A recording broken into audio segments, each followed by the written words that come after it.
mute your sound on your YouTube playback if you've got it going.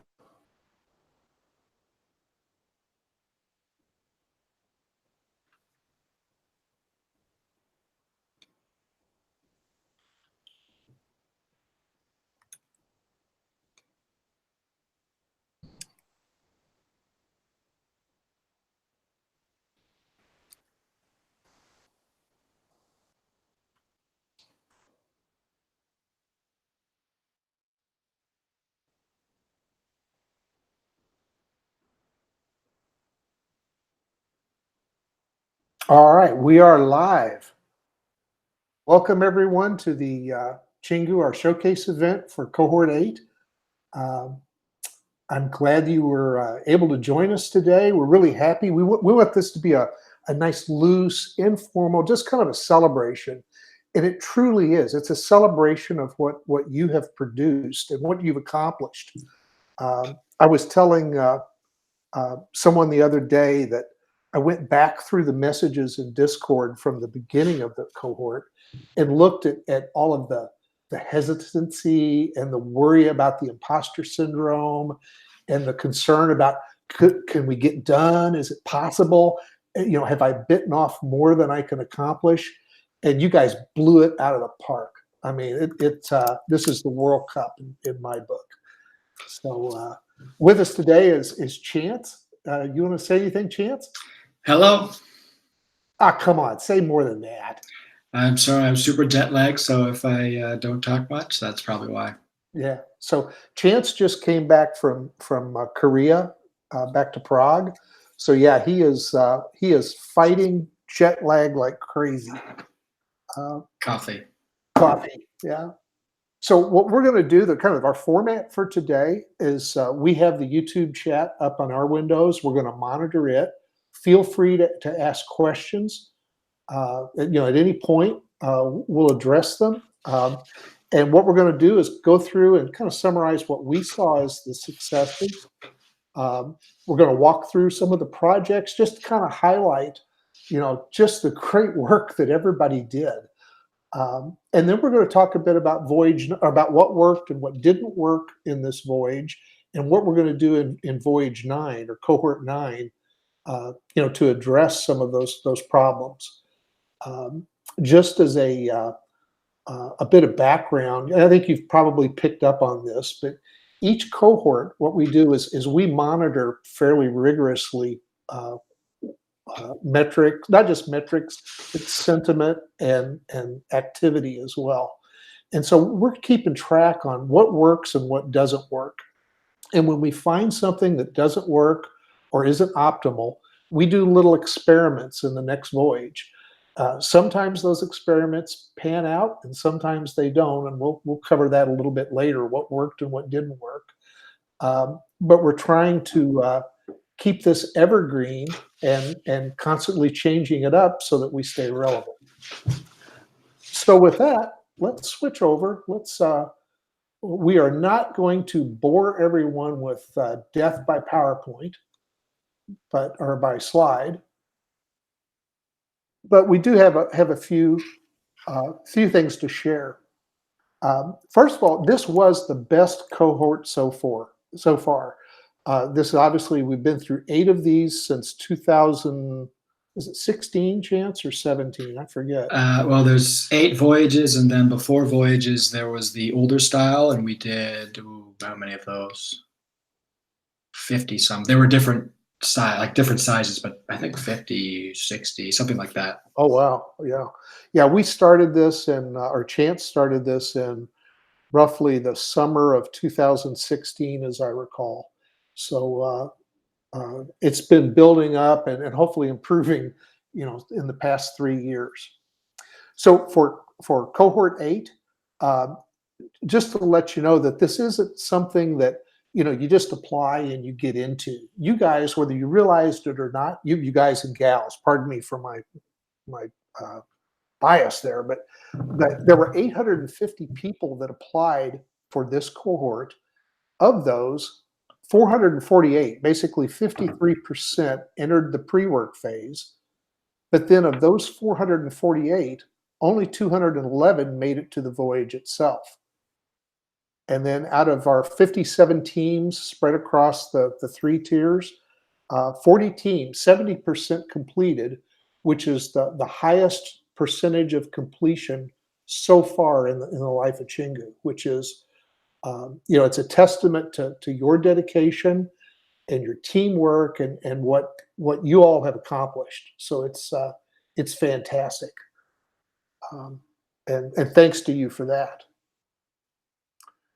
Um, just to recap, again, sometimes when we're in the battle, when we're working on something so intensely, we lose sight of what we actually achieved.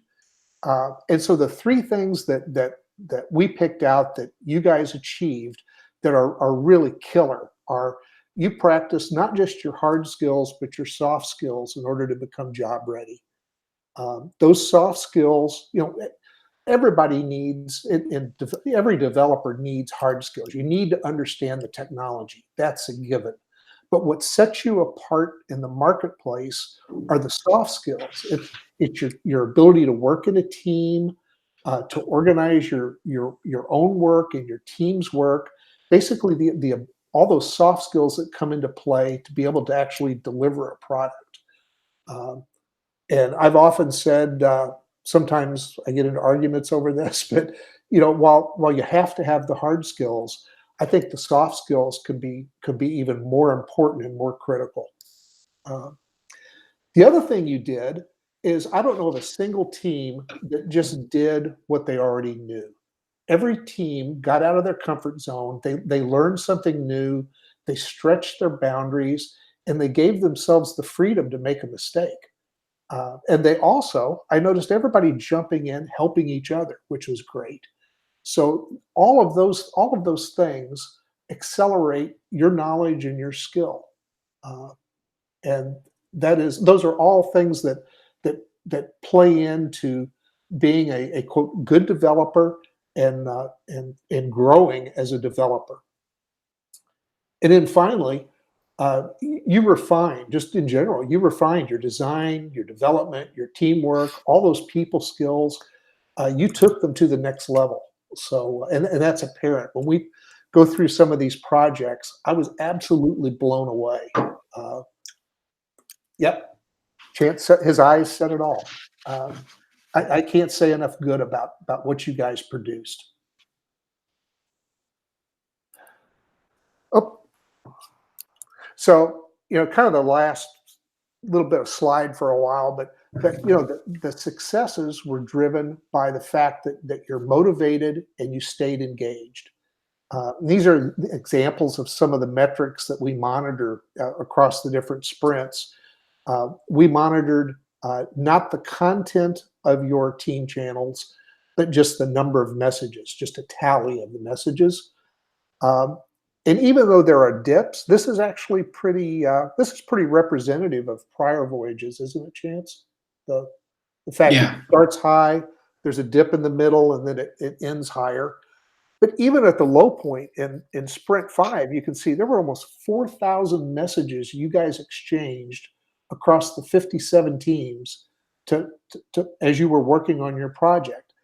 That's a lot of communication, and it's really critical to success. The other thing we see, and I don't think we don't have good historical metrics on this, but your GitHub activity, you can see that the GitHub activity uh, shows a different pattern. It starts low and it ends up high. And in fact, these metrics are from this past Monday morning was the cutoff. Actually, Sunday night at midnight. But you can see that Sprint 8, there's lots and lots of activity. And Chance, how many in the GitHub channel, status channel on Discord, how many messages did you say? Last I checked, there were 10,300 and something, which Okay. is a crazy number.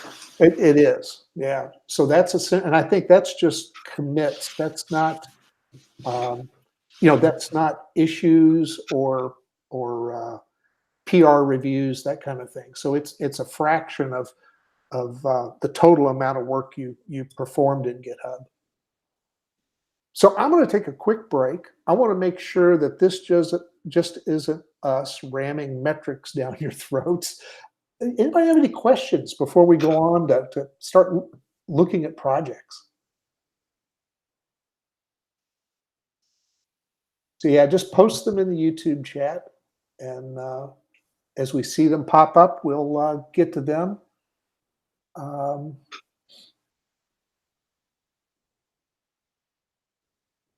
right, so let's go on. So thank you to everyone. Just kind of a status so you know what's coming. We had what, 2, 4, 6, 8, 9 teams submitted videos, which we'll make the links to these available. We also had 4 people that contributed to our Medium publication that wrote articles about Voyage 8. We'll publish these links as well, so that you have those. But thanks to those teams and individuals that put that together to showcase their work. I know that it's a pain and that everyone has apprehension about doing that. But this is one thing that in my personal opinion, can help you in your search for jobs, because it shows not just that you have a grasp of the technology, but it shows how you put an end product together and how you delivered on a goal. So I think it's certainly valuable to have on your resume, or at least a cover letter, or your LinkedIn profile, somewhere. The other thing here is we don't want to minimize the work that everyone did. Every project is highlighted in the Medium article that went out right before this started. So you will see this Medium article in your email, or a link to it in your email. And it basically, you can see what did all the other teams do, who were on those teams. The videos are posted. That's great. They're GitHub repos. So we want to be an open organization. We want visibility so you can see what each of your peer teams have accomplished. So just a quick pause here. Let's see, there's a question. What was the dropout rate improvement now with pre-work added? And I don't have an answer off the top of my head on the metric. I can tell you that it did improve. We want it to improve more, and we've got some things you'll see in a minute, Eric, that we are doing in Voyage 9 to keep chipping away at that to get it lower. But there was a definite improvement. That's one of the things that made this cohort, this voyage, just a standout above all the earlier voyages, is that the impact. We do know that the impact of abandonment was much less.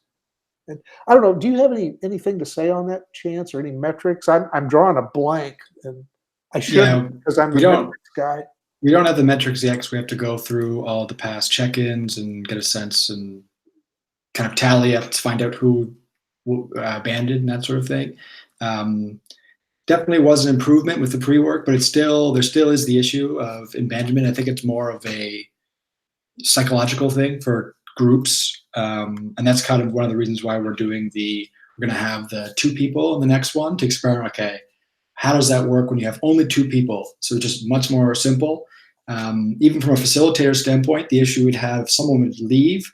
We don't know if they're going to be gone for a week or 2 weeks or come back. We don't really know. And it's very difficult to bring somebody else in, because then you have to also kind of prep them. How do they talk to the new people? How do we prep the new people to bring them in? Where do you get those new people? Not to mention anything about finding people that would fit as far as time zone, skill level, tech stack, all that sort of thing. So the abandonment issue, I think, definitely improved with pre-work, but is a more challenging puzzle to crack. And that's what we're working on Voyage 9, with having 2 people teams. And from there, as far as at that point, if someone abandons, it's very simple. You can just sort of match somebody else. you can't move on unless you find another match. Whereas with Voyage 8 and previous voyages, if you have a team of 4 and one person leaves, or a team of 3 and one person leaves, you don't really know what to do. You can't just, and it's not as easy to just close the team and then rematch them. So that's what we want to do. But the long game, I think, with that, to at least the hypothesis will be, if we can figure out how to reliably have teams of 2, and if you have 2 people that make it as a team, I think it'd be much easier to have teams of 2 combine them for teams of 4. And then I think when we get to that level, I think abandonment will be much reduced. But that's sort of the plan for that. Cool, thank you. Yeah, and I guess this is one of those PM geek things, but what Chance is describing with these smaller teams that combine to form a larger team, that's called SAFE, or that's a methodology called SAFE in the Scrum world and the Agile world, and it stands for Scalable Agile Framework, and it's just that. It's basically an application of Scrum that takes the planning and the work and the tracking for small teams and builds it up for larger projects. So that is probably more information than anybody cared to hear right now, but that's something we're keeping an eye on. So why don't we go through? Let's just kind of pick out a few projects and talk about them. I want to pick on Habit Tracker first of all. I think that Habit Tracker is a great example of a video that, if you're looking for how could you change your team processes, what did another team do to reach success?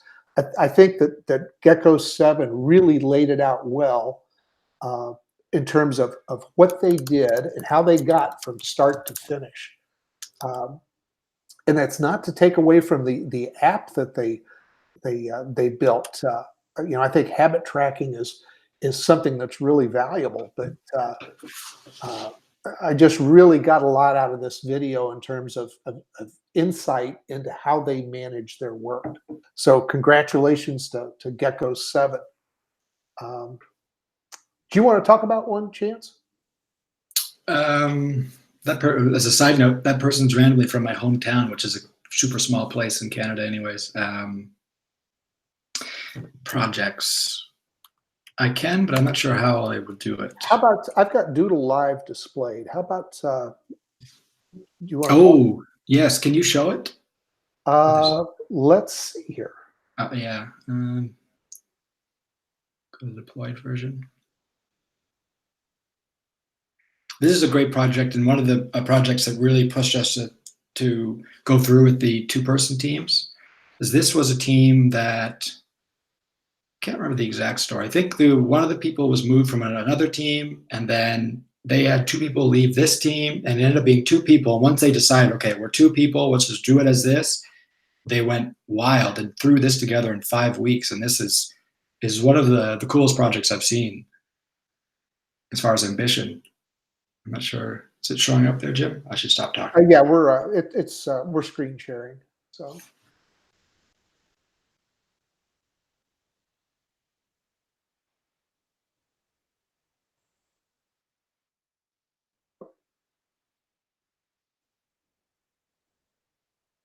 Anyway, this is Doodle Live, and this is an example of an app that in my mind is like a production app. I mean, a commercial app. This is this isn't just a demonstration project. This has functionality, and we'll see others that are the same way, that really took it to the next level.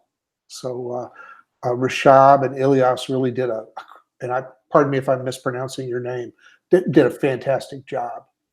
And persevered through it all, through the whole time, which was awesome. Yes, absolutely. Absolutely. They had some significant issues that they had to work around, as Chance said.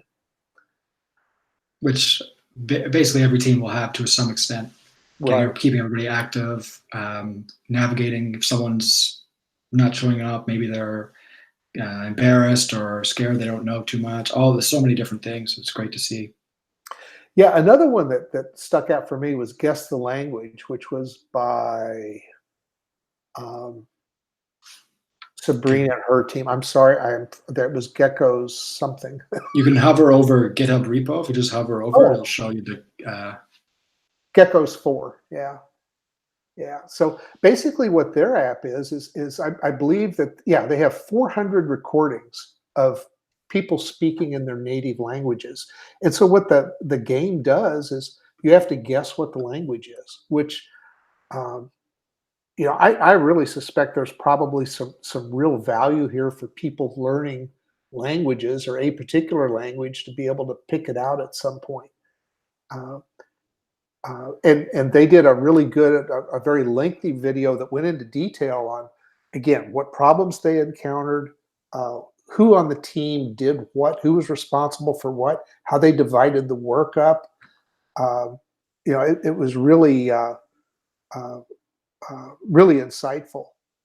And this is an example in my mind as well of an app that where the UI might look very simple. You might get uh, pulled into thinking, naively thinking, well, the app's not very complicated. But behind this simple screen, you think about it, they've got 400 videos they're managing, and they're having to identify the language associated with each one, and they've got to do all this. They've got to do the download and the replay, so that it's fast, that it's not doesn't take minutes to do this, so that it has to be performant. So this was another great example. Um, well, let's go to some of the. I mean, all of these at the top were for the videos. Let's go down to some like DevBev. Are you able to speak to this one, Chance? How are we going to do this so I can see it? Here, let me pull it up. This is a really cool one. Cool idea. Yeah.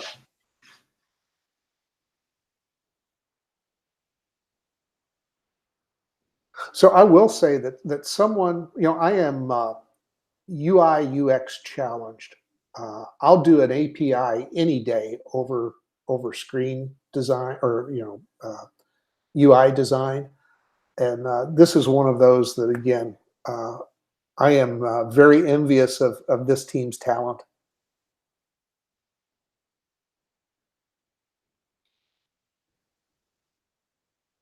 But it's basically it's searching for drinks, um, and getting some background and doing ratings on let's do coffee. This is for Chance. Chance needs an Americano today. Gingerbread cold brew. There we go. Spicy with a hint of orange. So yeah, this is another example of fantastic layout and design in my mind. And this was by Bears 3.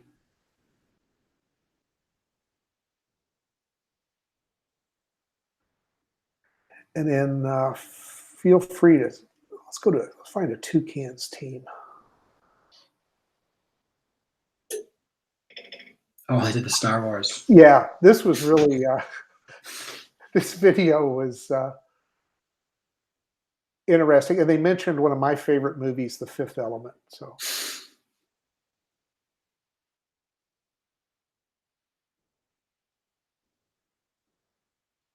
Geckos. Bears. Toucans will be towards the bottom. Okay.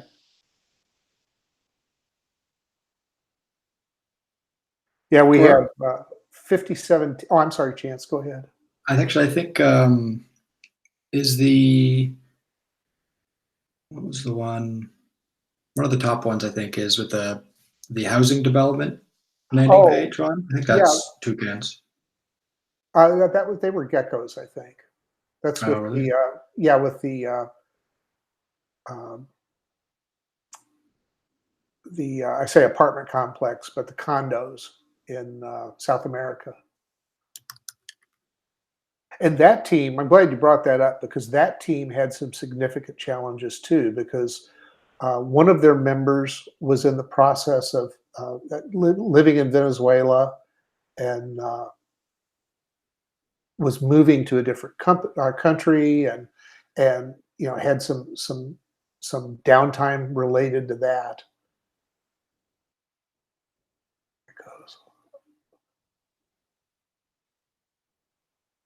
Here we go, toucans. So this is a Chrome extension, uh, which was interesting.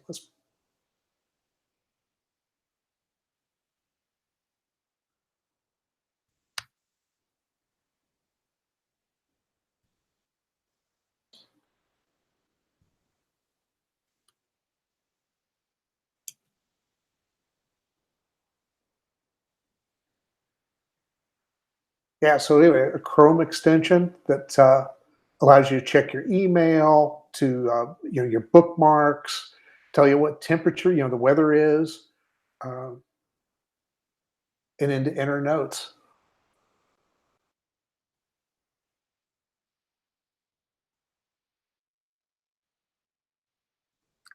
And the fact that it's a toucans that did an extension, I think, says a lot. That's I have never written an extension, so that sounds it sounds ambitious to me, and also a skill and knowledge that they'll be able to use from now on, because extensions are really, I use a ton of extensions myself, probably too many.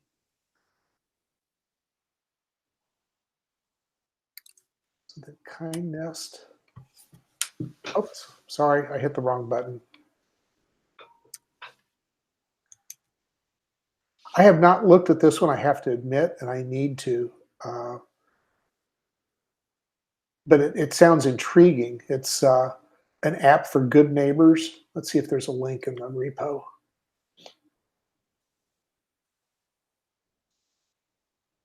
Yeah, I have to look at it later.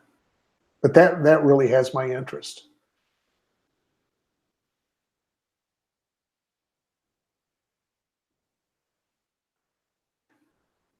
There's Toucans Team 5, uh, a landing page. And landing pages are kind of on the surface they're boring in a way, because, and I say that because how many landing pages have we all written? But it's, again, it's something that even though it gets to be repetitive as a developer, like writing CRUD apps, it's so important because this is your customer's first view of your service or of what you're offering. So it's really critical. Uh, and so I love the fact that the time that teams who built landing pages put into this.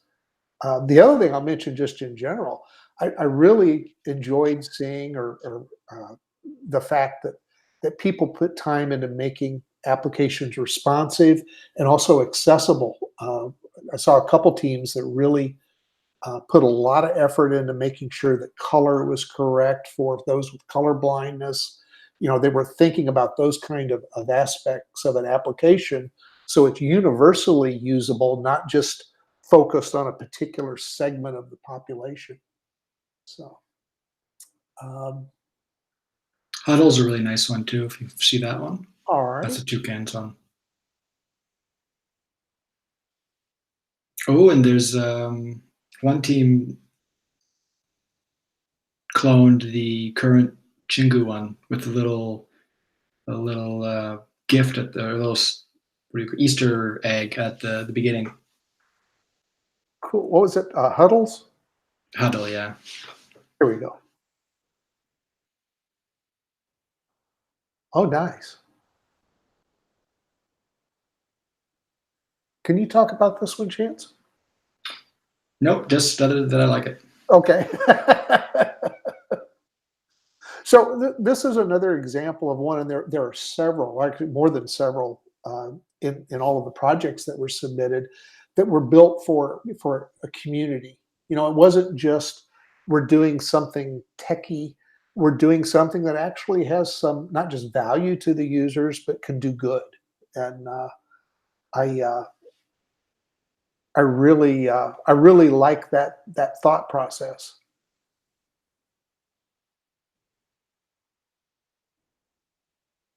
Love the clean lines on this.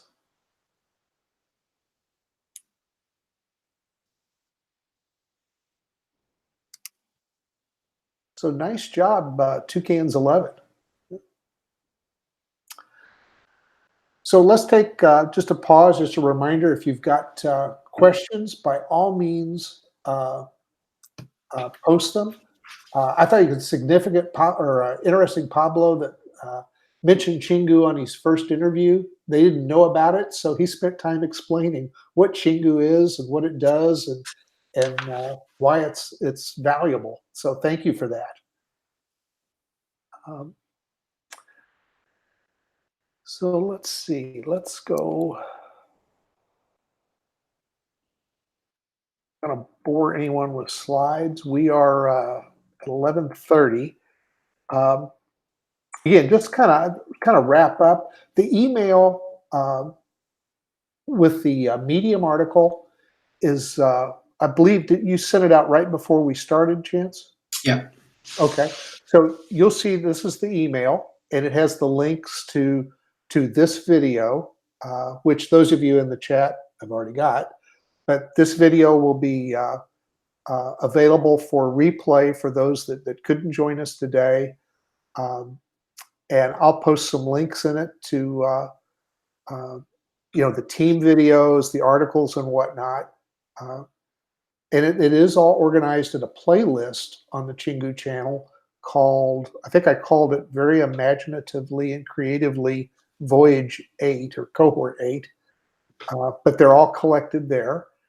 We've got the showcase article on Medium, and then links to the feedback form for Voyage 8 and the sign up form for Voyage 9. So um, if you don't have that, shortly, just let us know. Post something in the community chat, and we'll or DM us, and we'll take care of that. We'll post those in Chingu News as well. God, that's a better idea. Why didn't I think of that? So, um, so let's talk a little bit about what worked and what didn't work in this voyage. And just to step back a bit, one of the things that we're doing in Chingu, I know Chance has been doing the same. We read like crazy. We have been devouring Ray Dalio's principles for months, um, and then as well as some other sources. And one of the things we're trying to do is we want our communication to be two-way. We don't want to just be a one-way conduit where we feed things to you. We like to hear back. We like to hear your reactions, but we also want to share and be very, very upfront about what did we do that failed or didn't work right, and what did work. Because that's the only way we feel like we're going to improve over time. So what worked in this voyage? The addition of the pre-work phase did have an impact on abandonment. While we have more work to do, as Chance pointed out, it's a step in the right direction, and it's something we're going to continue. Uh, the one thing we are doing, and well, I'll save the Voyage 9 until the last slide. We did switch from Slack to Discord, and we were very apprehensive about that because we lost message threading, which is really important. I've had some chats, some informal chats with some folks that are linked into Discord, and Discord does not believe in threaded chats, so it's doubtful that will come anytime soon. Um, but what we gained from that is our message history doesn't go away, and we felt like that was more valuable. We felt that was an acceptable trade-off. Let me put it that way. Our abandonment rate went down. We'll have numbers coming out on that as soon as we produce them. Um, Again, our abandonment rate went down, but that's something we're going to continue to work on. That is our In my personal opinion, that's our biggest issue because of the impact it has on those of you that stick with the projects. So what didn't work, we tried the village concept this time. We were hoping to make kind of an intermediate size community that was more focused and tighter, and that would let you build closer relationships with people. But it didn't work out. We have metrics that show that the message volumes in the villages were actually after the first week were quite low. Uh, so for Voyage 9, we're not going to have village. We're not going to be implementing villages. Uh, we are re-examining villages, though, the concept to see is there a way that it would work, and if we come up with that way, whatever it is, then we'll reintroduce them in a future voyage. And again, abandonment rate, it's a pro and a con. It worked. We got a little lower, but we've got work to do, quite a bit of work. And that leads us into what are we doing in Voyage 9? So, as Chance talked about earlier, we're going to two-person voyage teams. This is one of those experiments I talked about earlier that we're going to try this out. We'll see what works. We'll see what doesn't work. And I should point out, and by all means, Chance, correct me if I say something wrong, but we're not saying that you could only have two-person voyage teams. We're saying that that's the default we'll assign. That if you have a team, especially like a Voyage 8 team, that you wanted to continue and refine your project in Voyage 9, and you want to do it, stick together, we're not going to say, no, the team has to be broken up because we're going to have, we're only allowing 2 members per team. There are accommodations that we'll make. Is that fair, Chance? Oh yeah, yeah, Okay. absolutely. Cool. The other thing, and this relates to abandonment, and this was as much as I hate to give Chance credit, I will. This was Chance's idea that we're reducing the project, the length of the project phase from 8 to 6 weeks.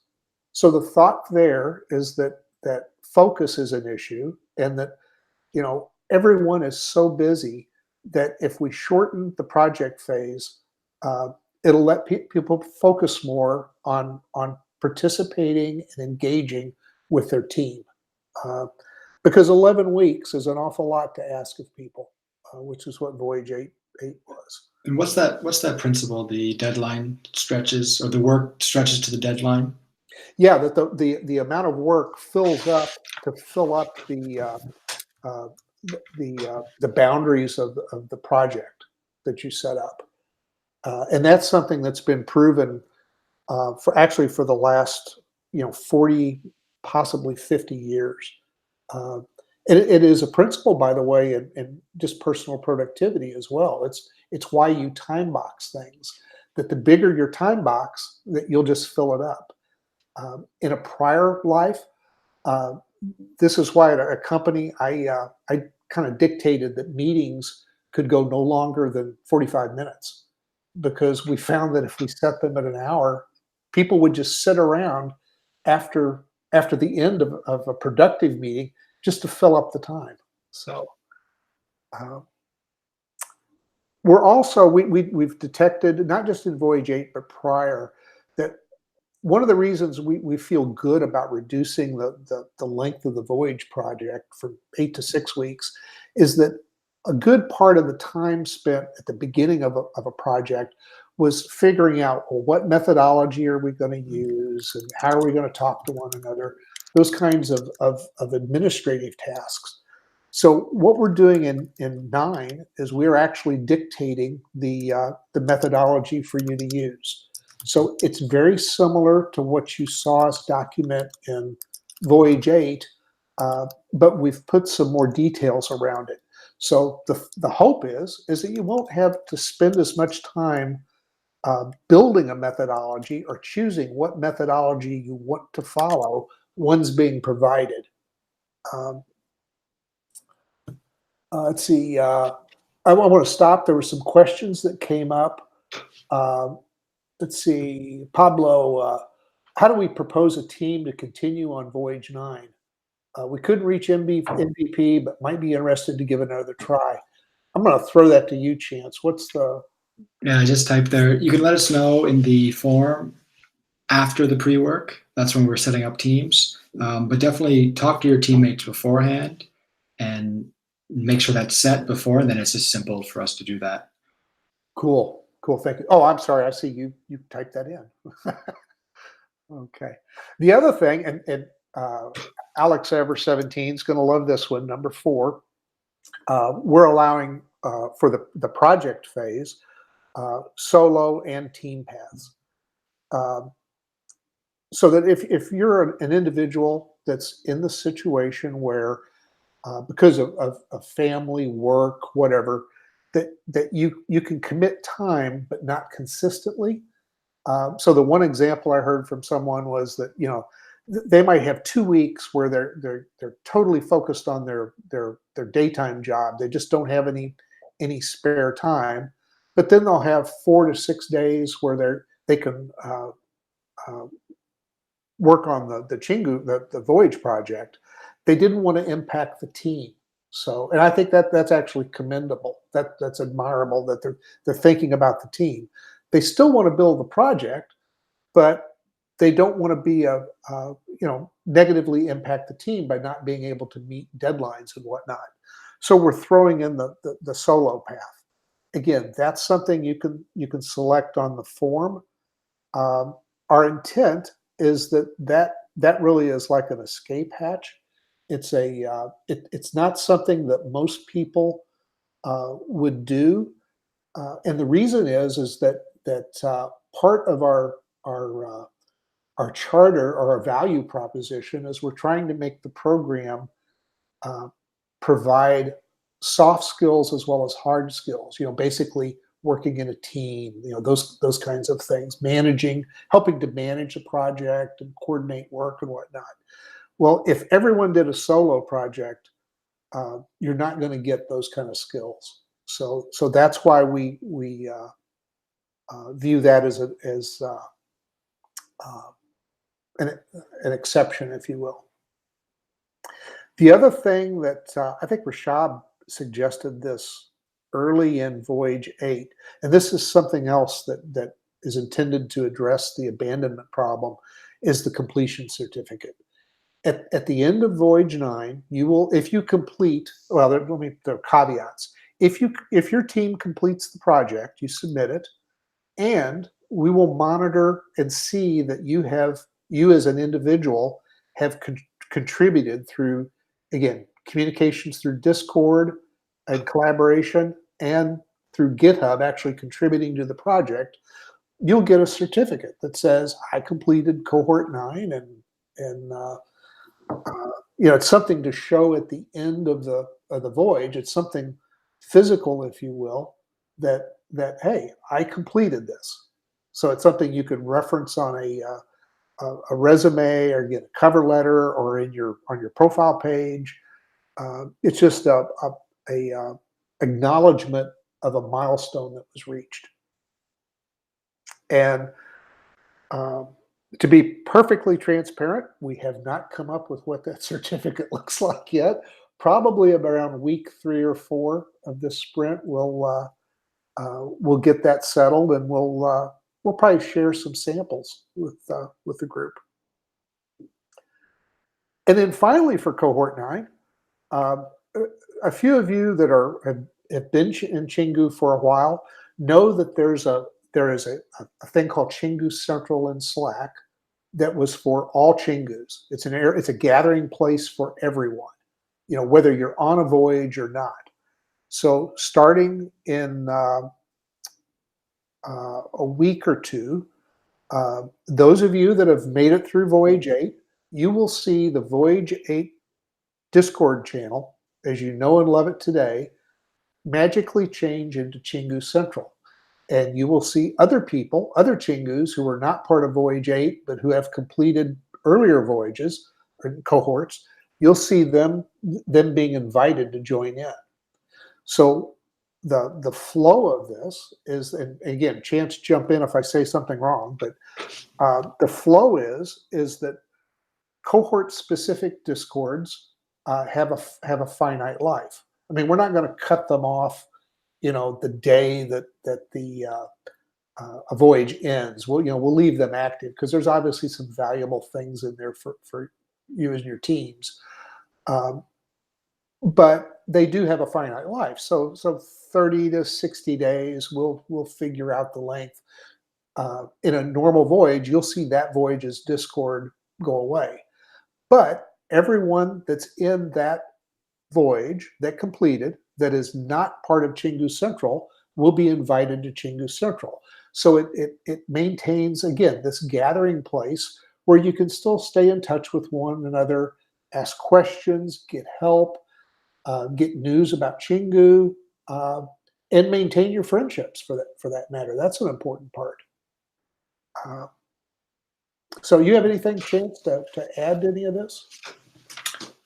Not really. Not really 100% how we're going to make it happen with Discord. It'll be a little bit different, but it's been a long time coming.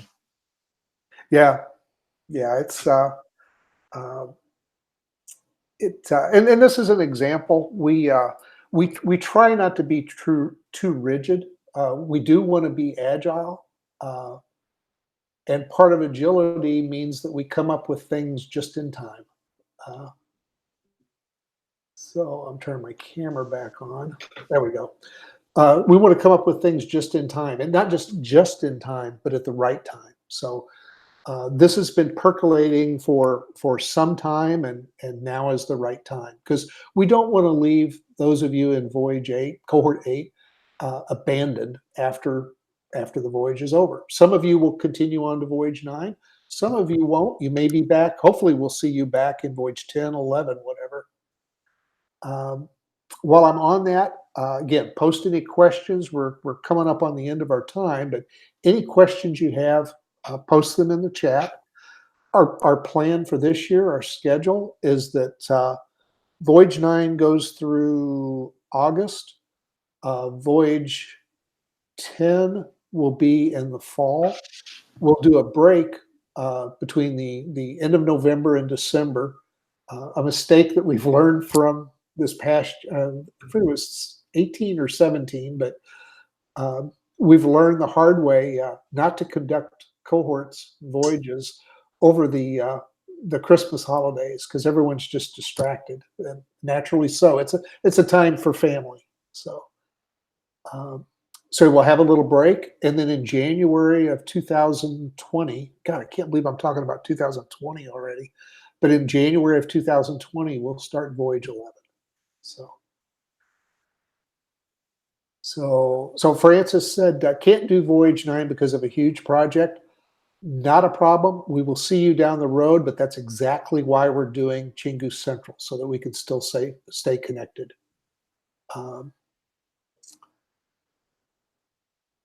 So I think that's all I had to say. As usual, I have done way too much talking.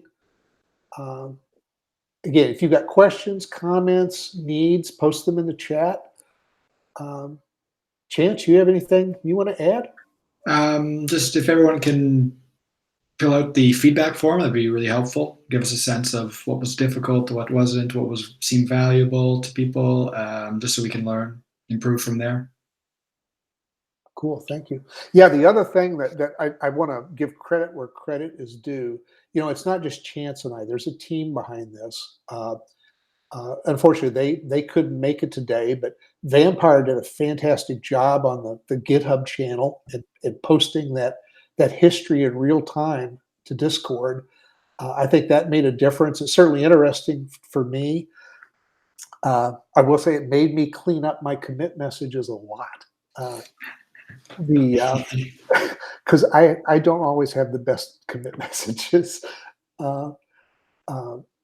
Francesca, Lil Gang Wolf, she is in China right now, but she did a lot of work on metrics. She's the one that did the lion's share of she and Chance of helping to form the teams and matching people and putting people together. She helped out a lot. She did a lot of work on scoring projects and evaluating the solo projects and the pre-work. And she's the one that had to make the hard call sometimes on what projects weren't viable out of the pre-work. Who got to advance and who didn't, and that's a hard job. So I admire her for that. And then in addition to Vampire also does a lot of the design on the back end. We actually have some applications that are in development right now to help administer this. He's done a lot of that, but so has Sabby and Mario. Unfortunately, Mario people just never see. He's in Serbia, or Croatia, but he and Sabby and Vamp do a ton of work on building this back end application. And it's very valuable. It's valuable to you, even though you don't see it, because it makes things go a little smoother. It's really valuable to Francesca and Chance and I, because it eliminates a lot of the manual that we do. I yell at Chance almost daily about spreadsheets, so, and how I'm sick of them. Spreadsheet lifestyle. I tell you, you and your free-form text, buddy, it kills my formulas. So, someone talked about AMAs, and I'm glad you brought that up, Frankie. Next Saturday, I'll probably post it on Tuesday. Next Saturday, we'll have a pre-work AMA for Voyage 9, like we did in Voyage 8, to basically answer any questions, to walk through the process, to highlight the changes, so that everybody knows what's expected in the Voyage 8 pre-work. Similarly, probably 2 weeks from next Saturday, we'll do an AMA as we enter into the Voyage project phase, to do the same thing: answer questions, walk through the process. Again, make sure that the Voyage gets kicked off correctly.